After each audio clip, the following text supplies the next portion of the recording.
Hi, everybody. Thanks for tuning in today. I'm Billy Mitchell, Editor-in-Chief of FedScoop, and today I'm with Justin DePalmo, CISO of General Dynamics, Ordnance, and Tactical Systems. And we're excited to have Justin as part of the Fal.Con for Public Sector, CrowdStrike's premier virtual cybersecurity conference hosted every year. This year, obviously in a virtual format, so we're doing these videos outside of the event, but looking forward to that event. Justin, I'm excited to talk to you today about a lot of the things that are going on in the pandemic. And we want to start off with, in your opinion, what's the best way to get buy-in from a workforce when it comes to a security initiative? Right, absolutely. And thank you for having me as well, right? So when we look at getting buy-in, this was previously a difficult thing to do, especially from a cyber side, right? How do you get the ROI on cyber tools? Sure, you had some defense in depth that can stop some breaches going forward, but it's very hard to measure. Now, right, especially with COVID and some other high-level incidents, you're seeing a shift. The media has helped put a focus on the cybersecurity things for those. So when you go to the board or go to executives and ask for funding to complete the mission, you have kind of a better luck of doing so, because I don't want to say we're desensitized to cyber, but it's become a culture in almost everything that we do overall. And when you shift out that technology to get buy-in towards the users, right, you've got that positive reinforcement that you'll push down for the users that we're implementing this to protect the warfighter. We're doing it for the better all, to protect our jobs and our data.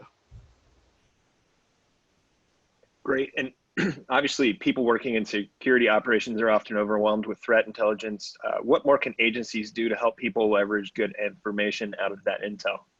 Yes, the intelligence piece. So we are in a fortunate position on our side to at least have an information sharing and analysis center to kind of divulge through some of that intelligence. And there is a lot of it out there. So if you have that capability of doing so, I would encourage it. But if you're not, right, find a trusted source that it is in your specific industry, whether it's aerospace and defense or healthcare, something that's leveraged. And that might be a paid subscription overall, but as your analysts and as your teams kind of go through that intelligence, you'll start to see if it's relevant or not and how much value it adds. You will definitely have to shift through some stuff that might not be specific to you. Open source intelligence is also great, right? Follow some people on Twitter, look at CISO on those, look at some forums. And then there's a lot of people that share information on LinkedIn, right? You start to click those stories, you'll see some trusted editors or people you might want to follow.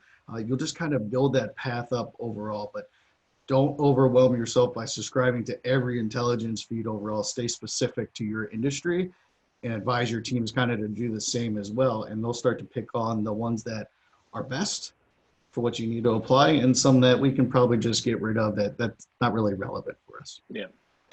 So COVID-19 has obviously impacted a lot of the world around us, pretty much everything you can think of. But how, Justin, would you say it's impacted cybersecurity? In a huge way, right? So one of the things we have going on too is we've taken this big workforce that was in the office and we've shifted them to work remote. And in some cases, organizations are in a better position because we've had aspects of VPN in place. Others are not. We've had to figure this out on the fly. One of my other concerns around there, right, is that loss of assets, loss of that visibility into the assets that are out there. We've essentially taken all of our tool sets that we've had and we've shifted them out, and we still need to trust and validate those tools are still working and baseline them against something that doesn't exist right now because all those employees are remote. And then you have the employee aspect too, right? We're forced to kind of work remote. Not everybody wanted to work remote. So are there people doing things maybe they wouldn't do at the office that they would do at home, and vice versa for those? Another concern for us is employee turnover, right? Assets are remote. If people are leveraging their devices, how do we get those assets back if an employee separates from the company? Where's that data? Is it protected? Do we trust that user enough? And then, of course, the increased spending portion, right? We have some gaps to fill because employees are remote. Do I have enough buy-in at that point in time? Do organizations have enough buy-in at that time to get that spending? And how do you deploy that technology from a rapid digital transformation age that we just went through? Great. And final question, as you said, so much of the workforce right now in many places is still working from home. What's the biggest worry for CISOs when dealing with that? So there's quite a few. The one that comes to the top of my mind, right, is the insider threat. Again, when somebody is at the office you'll have other people pick up on the activities and potentially give alerts, or there's difficult things to do when you're at the office. Now, if you have an organization and all their employees are remote, they're getting data from various sources overall. Are they able to send that out easily, right? We don't have our tools in place to look at everything. How are they sending and manipulating that data at home? The other aspect from a worry side is as we return back to the workforce, all of these assets have been remote, whether they're BYOD or company assets. I'm not aware, and we wouldn't be aware of what their home protections are. Again, we've got to trust our tool sets that we have in place. And even from a vulnerability management side, the patches. Are we confident that patches are applied across the organization, and the assets that are remote for us is kind of been one of those challenges.